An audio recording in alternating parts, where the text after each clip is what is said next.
Well, Julia, thank you so much for being here with me on the Entrepreneurial Success Podcast. I'm truly thrilled to have you here because today is all about finance and we've got so much to cover. And I know when people talk about finance, they feel a little bit like, oh, this is not really something that I need, but stay with us. You're going to learn a lot of information here today. Before we get started, Julia, why don't you just tell us a little bit about yourself and who you are and what you do? Great. First of all, hello, and thanks for having me on your podcast and talk about everything related to finances and money. So I'm glad to be here. It's a great day. So I'm more than happy to share loads of information with you and your listeners. So I'm an independent financial coach and a consultant. My main focus is working mainly with female entrepreneurs, business owners, and professionals. I'm passionate about helping others to achieve financial freedom and security for themselves and their families. I'm also a qualified personal transformational coach and an NLP neurolinguistic programming practitioner. So I help my clients in other aspects of their life as well as their finances. It's all interrelated anyway, so I can talk about it. Yes. Yeah, amazing. So how did you get started in finance? I mean, what was the drive for you in order to go into finance and how did that take you to where you are now? I was always interested in maths and numbers. I know I do sound a bit geeky and nerdy, but I was. So I was always interested in sciences as such as, maths and numbers. It fascinates me, but it also fascinates me our behaviors and how we operate as human beings. And I thought that I can combine these two things in finance. So that's how my journey in finance started. My interest in maths. I studied maths and a bit nerdy and geeky, but I always worked with clients all throughout my career. So I didn't want to sit in front of a computer, juggle the numbers all the time. So I started my journey straight after I finished my studies and started working in finance and banking. And I was always a high achiever, career orientated. But then I had my kids. I've had twin boys. So my life kind of turned upside down. I know I sound a bit like a horrible mom, but with the 3 kids under the age of 5, I couldn't continue with my career in finance and banking. It's very demanding career. So I had no option but left. And then my soul searching started. And I've done some courses in coaching, NLP, but then it led me into financial advice. So I can combine my passion and skills in coaching as well as my qualifications in finance. And at the moment, I'm thoroughly enjoying it. So I started back again at finance. My children are now all in full-time education. So this is now my time for my career again. So I picked up from where I left. Amazing. I love that story. And it's so nice to hear how you're bringing all those elements together, your passions and what you really enjoy doing. And you've kind of brought that together in one entity where you're now running your own business and giving the financial advice. And I think that is so powerful as well, especially when we're going to talk about finance, because let's dive into this. I think this is really important for people to understand. Most people shy away from finance because anything to do with money almost feels like an obstacle for people, something they don't want to talk about. It's something that they don't want to look at. They don't want to look at their numbers. And it's all about, oh, do I really need to? But I want to talk to you and you maybe talk to us a little bit more about financial planning, because I think this is really important in order for people to understand what is financial planning, but also what it entails and the benefits of it. Absolutely, Henrietta. That's actually spot on. We just procrastinate talking about money, talking about finances, and just we keep putting it away and away. However, this is like, people try to do it on their own. However, you just need to seek expert advice when it comes to financial planning. Let me tell you a little bit about financial planning and how it works.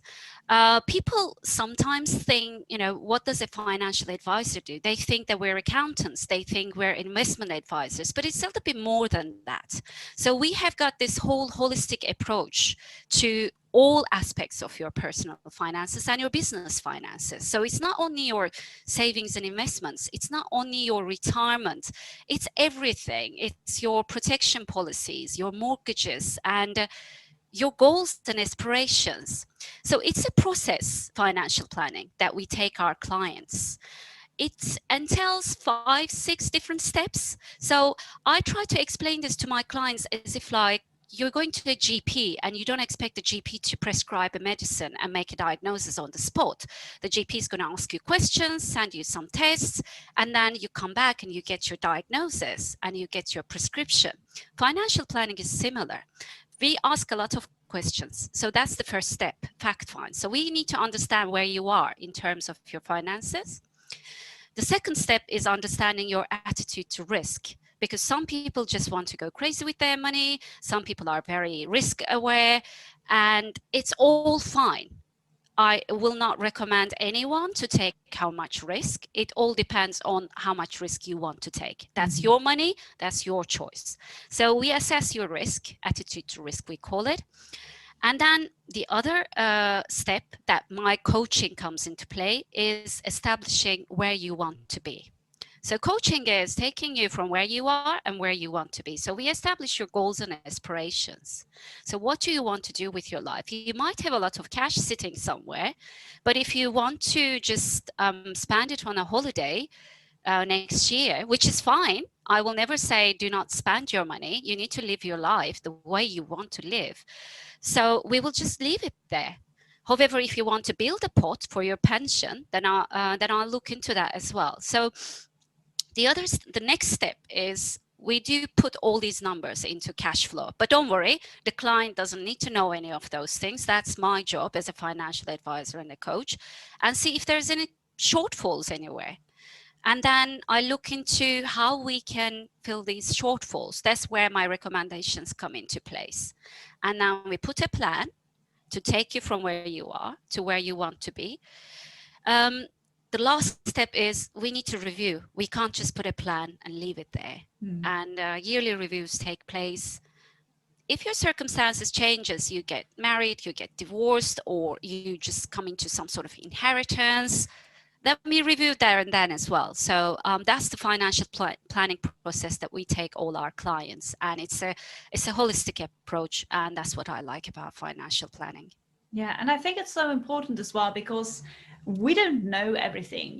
We're all in our different niches and industries. We all got our different businesses that we run, but we don't know what you know, basically, which makes it so important in order to go and see a financial planner like yourself, to go and establish, okay, what am I doing? Where am I heading? And I think this is also the other thing where people feel that, do I really need to think about my future? I'm enjoying life right now. Do I need to think about saving money for the future?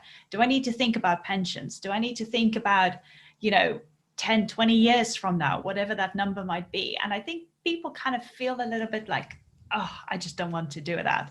But I think the importance of what you're saying with financial planning, it gives you a better scope of where you're heading, it gives you a better idea, and also it creates a little bit more confidence and relief as to you having a plan in place as to what the future looks like for you financially. And this could be personally and or business. Is that right?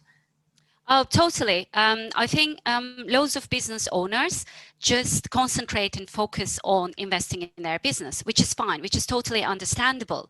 However, again, you need to have a financial plan for your business as well as your personal finances. So I think for business owners, there is a lot of financial planning to do. I mean, tax planning, again, we're going into some sort of really boring area that people don't want to hear, but it's very important. There is a lot of tax advantages in terms of putting a financial plan in place for business owners, and also protect your business and think about the succession of your business. What's going to happen if a bus hits you tomorrow? I mean, we hope it doesn't, but life happens. So how are you going to protect your business and your assets, and how is the business going to survive? All of those things will be included in the financial plan. So I think for business owners, it's really crucial to have a robust financial plan to protect your business and to protect everyone that is involved in your business, and make sure that your business continues the way it does in the future as well as now. Yeah. And also because most of us feel like, well, I don't really need to go see a financial planner. I just have a financial idea of what I want to do, of what things should look like. But even though for those who are very savvy, who knows their finances, who's got a plan, so to speak, that they've made up themselves, it's great to have a plan. But I think where, like you said, there are certain gaps, certain voids within that plan. And if you don't know what to do about those kind of gaps, about those voids in order to sustain them, or in order to have something in place in order to help you and mitigate those certain obstacles that you might hit, that's where a plan is a plan just on paper, but it's not an action plan, which is why it's so important to get advice from somebody like you in order to fill those gaps. Exactly. And also in terms of what you said before, in terms of, we just think about now and we're all right now, who wants to know about pensions? Again, when you say pension, people start yawning. They just don't want to know about it. However, time flies. That's what I recommend to, especially my young clients. Time is your friend, especially when it comes to investing. The sooner you start investing, it's the better. And people try to, just wait and put it, but then you're losing money. The more you wait, the more money you're losing. I mean, it's unbelievable how much a small investment would make in the next 10 years, 20 years. And time flies. It is going to come. You are going to come to retirement age. And besides, there's so many things that people don't know about. For example, pension plans. You can take money. You don't need to wait until you're like fragile and elderly. There's a lot of different options you can do with that. So that's where the financial planner and the advisor comes into place, to give you the right advice and to put the right financial plan and review it, more importantly, absolutely. not just leave it there. Yeah. And also, just for the audience who's listening to this, obviously, I just want to state and make it very clear that every country has different laws, has different rules that you have got to abide by. So wherever you are, in whichever country you're based in, get a financial planner who knows those laws and regulations of where you are based in, which country, state, doesn't matter. So just always make sure that you find somebody who knows what they're talking about within your area, within your country. So obviously, I just wanted to make sure that, everybody understands that things do differ from all over the world. So make sure you get somebody who's very familiar with the laws and the regulations of your country. Talk to us a little bit about goal setting, financial goal setting. Again, this is something that people shy away from because they don't want to face the fact that they need to set financial goals and that they need to put a plan in action, like we've said. But talk to us about goals. How can somebody who's a business owner set up the right financial goals? Yeah, that's. I think setting up financial goals is not much different to setting up any goals. I mean, I always tell my clients that SMART goals. I'm sure you use it with your clients as well. SMART goals is very important. Most of us, come New Year, we just say, okay, I want to lose weight, but that's not a SMART goal. SMART goal is, maybe I can explain a little bit for the audience who hasn't heard of what SMART stands for. SMART is specific, measurable, achievable, realistic, and time bound. So I want to be rich when I'm 40 is not a SMART goal. Well, there is a time limit, there's 40 there, but it's too vague. What does rich mean to you? How do you measure whether you're rich or not? And I think, this achievable thing is, I always doubt it. Everything is achievable, actually, if you set your mind to it. And everything is realistic if you set your mind to it. But sometimes we put too big of a goal and it scares us, and then we leave it there. So it's too overwhelming. I always say, divide your goals into sections and into small portions and start somewhere, rather than having a big, massive goal and then being overwhelmed and putting it aside and not doing it. So like, I want to be a millionaire.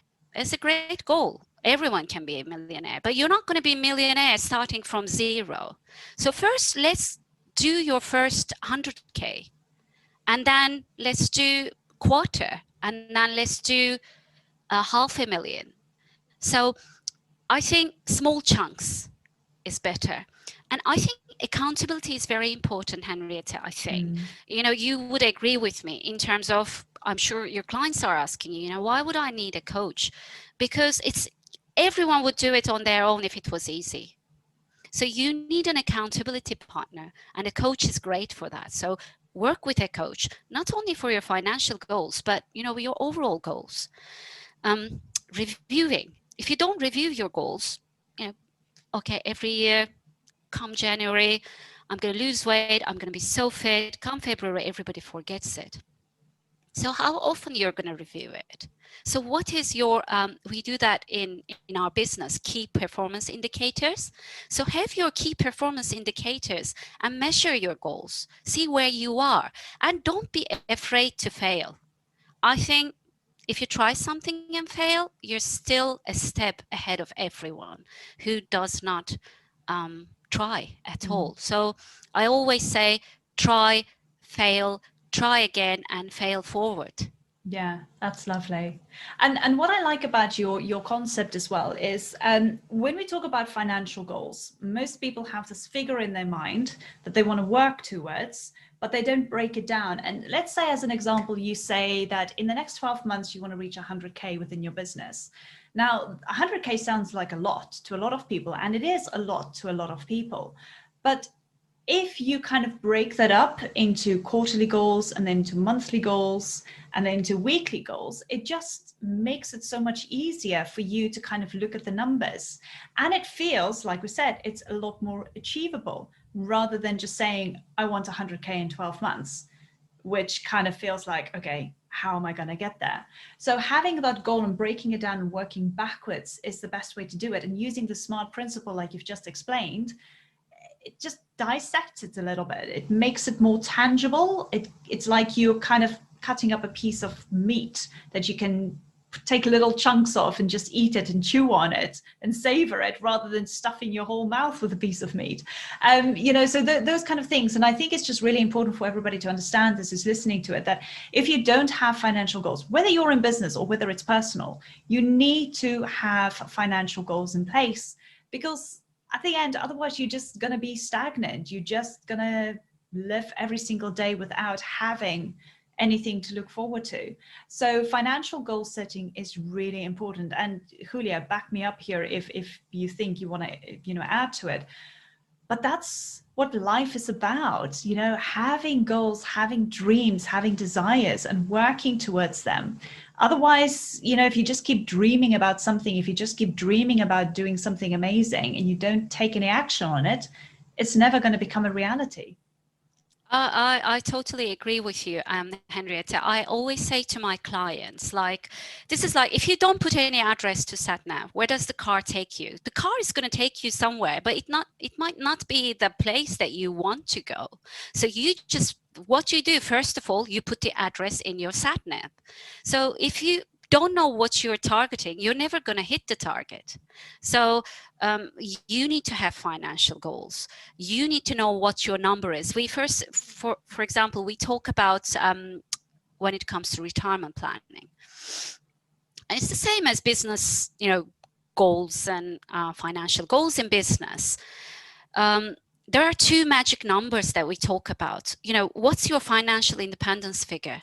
How much money? It depends on the person. Some people would be comfortable with 1 million. Some people would be comfortable with, okay, with 20,000 a year. And that's both fine, but you need to know your numbers. I always say to that. And don't be afraid of talking numbers.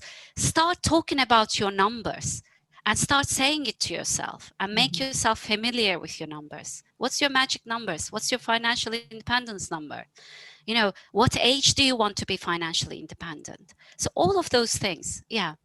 Yeah, and it's a great plan again to put in place, having that goal and putting it in your financial plan, because again, it just shows you, and it kind of creates this roadmap of what you need to do and where you're heading to. And it just makes life so much easier. Trust me. I love financial planning and I love having financial goals because hey, maybe I'm a little bit of a numbers geek as well, but I like Right. knowing where I'm going. And that's what's really important. Now, let's talk a little bit about wealth mindset and habits. And I think this is one of the things that set people up a lot and set them back a lot. Having that mindset and knowing what your habits are. Talk to us a little bit about that. Great, definitely. Mindset is one of the wealth mindset is one of the areas that I work with my clients. Specifically, I just put a session aside just to talk about what is holding them back. Because we are creatures of habit. My work is putting the right habits in to generate the wealth that you want to generate. The wealth is not going to generate itself sitting there and doing nothing. So you need to have habits, wealthy habits and healthy habits. If you want to lose weight, you're not going to take a magic pill and be just like looking like a Jennifer Lopez. I mean, it would be great, but it doesn't happen like that. You need to have certain habits, same as building your wealth. I mean, we're creatures of habit, and most of our habits are driven by our subconscious beliefs that we form very early age. And I'm talking about limiting beliefs here, limiting beliefs about the money. For example, I was grown thinking that people who are wealthy and rich, don't get me wrong, I'm not saying, you know, I'm poor and everything, but I was grown up thinking that people who has got money are all uneducated scams, you know, that they scam people and they are unethical. But is that true?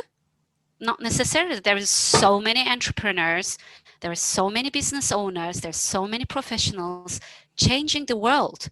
So if you are wealthy, you can help more people. So that's what I realized. Now I changed my mindset to that. You know, I don't know if you watched the film The Wolf of Wall Street. I don't agree with most of the stuff, but it's a true story. And he says, I want you to solve your problems by becoming rich. I mean, don't get me wrong, money doesn't bring happiness, but neither does being poor. So if you're rich, if you're wealthy, if you build wealth, you can leave more to your family. You can leave more to your loved ones, or you can make a bigger difference in the world. So I changed my mindset. So it helps me a lot. So I work on that mindset. What's your beliefs about your money growing up? So how can we change it and adopt it so that it doesn't hold you back? And also, some people focus on a problem and some people focus on the solution. Wealthy people focus on the solution, not the problem. So if you're always operating from the lack of money, I don't have enough, I don't have enough, I don't have enough, I want more money, that is not the right way of looking at it. You need to focus on the solution. How can you build what you want to build? What are the steps that we can put on? What plan that we can put on? The other, I keep listening about that all the time, reading about that, because I'm so passionate about this whole mindset stuff as a coach and a financial planner. There is an author, Ken Honda. I definitely recommend everyone to look into that. He's a Japanese guy, and he talks about happy money and sad money. So if you are holding on to money because you're afraid and anxious, that is sad money. I want all my clients to have happy money. How do we have happy money? He talks about a concept called arigato in, arigato out. So it's the flow of money. Arigato is saying thank you to your money, basically. It's about the gratitude. So it's about how you feel inside. I know a lot of clients who has a lot of money, but still don't feel content. So it's not about how much money you have, it's about how you feel inside. And change that to rich habits, wealthy habits, and putting the right habits in place. I love that. I think it is so true in more ways than one, because those blocks that we cultivate over the years, and let's face it, the majority of the beliefs that start off is from an age of 0 to about 7, I think they said, rule of thumb. Yeah. So that's the beliefs that we start with. That's sometimes the beliefs we take of others, from parents, from teachers, friends, family, and we make that our own because we hear the stories that they're telling you, and you believe that now. So it's a belief system. And most of the time it's a limited belief. And with that comes the concept of money, because we all grow up in households where there's always money going around. Either there's enough or there's a lack of. Again, that is a belief that grows within us. And with that, we grow up into adults where we're still carrying that belief with us. And now, as an adult, where we're either in a job, where we're trying to run a business, we still have that belief about whatever the money is enough, or it's limited, or we can't get it again.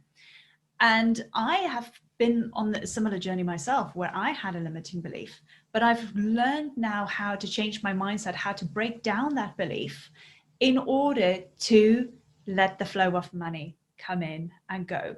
And I definitely agree with the Japanese author, because the flow of money is really important. And I love the fact that you brought it up, because it's about being grateful for what's coming in and being grateful for what's going out. And most people would go like, well, why do I need to be grateful for paying my bills? Why do I need to be grateful when I see another payment has gone off on my bank account? But it's because of that concept, like you said, happy money. If you're happy with the money coming in and you're happy with the money going out, it is the flow. You're in the right vibration. You've got the right energy with money. It's taken me a long time to understand that concept, but when I finally did, it really changed my mindset. And when my mindset started shifting, my habits started changing. And in turn, I've seen a difference. I've seen a difference in my business. I've seen a difference financially, how my business has been growing. And yes, it doesn't happen overnight for everyone. It does take some time, but you've got to make a start with it. Exactly. I mean, again, I keep making analogies to various things, but if you go to the gym, you're not going to build a muscle in one session. Yeah. You just need to keep going it. And people expect a magic pill. There's no magic pill. You just have to put the effort in. You need to educate yourself. Financial education is so important. Educate your kids, educate your children from the very young age, and make peace with your money. Make money your friend.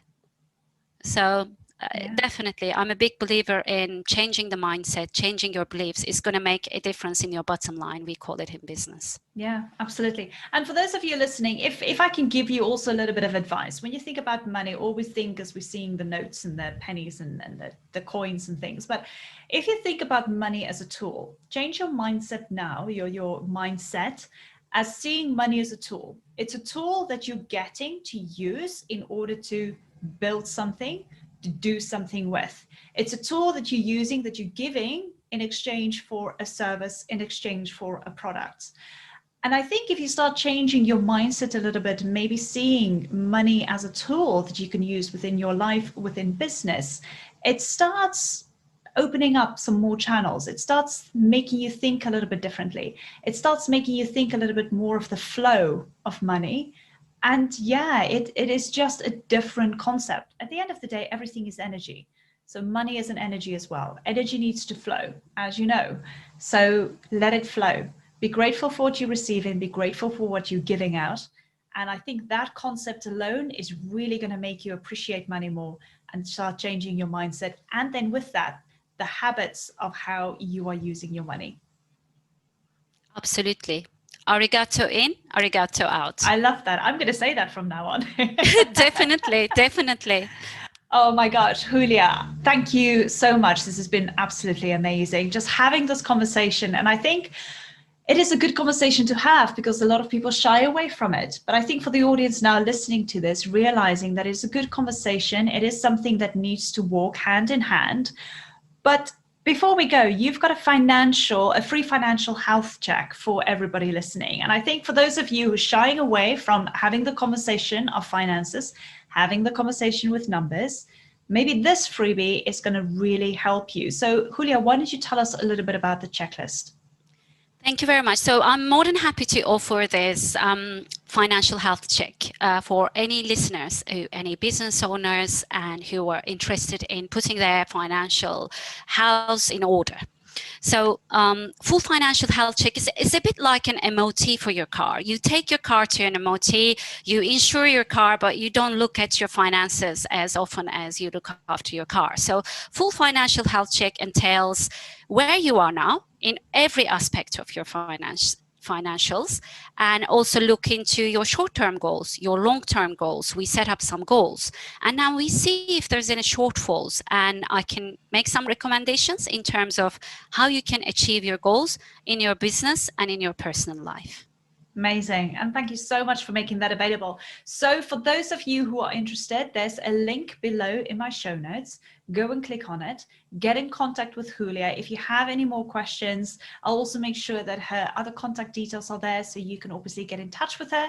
And I'm sure she would love to have a chat with you and help you out with any of the questions you have. But Hulya, I just wanted to say thank you so much for being here. Thank you so much for spending the time and explaining financial planning, setting up goals, and also the mindset and the habits in the financial sector. So thank you so much for helping me out with that and explaining it to the audience. I'm sure that some of them made a lot of notes and they'll jump on this opportunity in order to have a chat with you. But thank you again for being here. I really appreciate it. Thank you, Henrietta. It was a great conversation. Thanks for having me. You're welcome. We'll speak soon. Take care.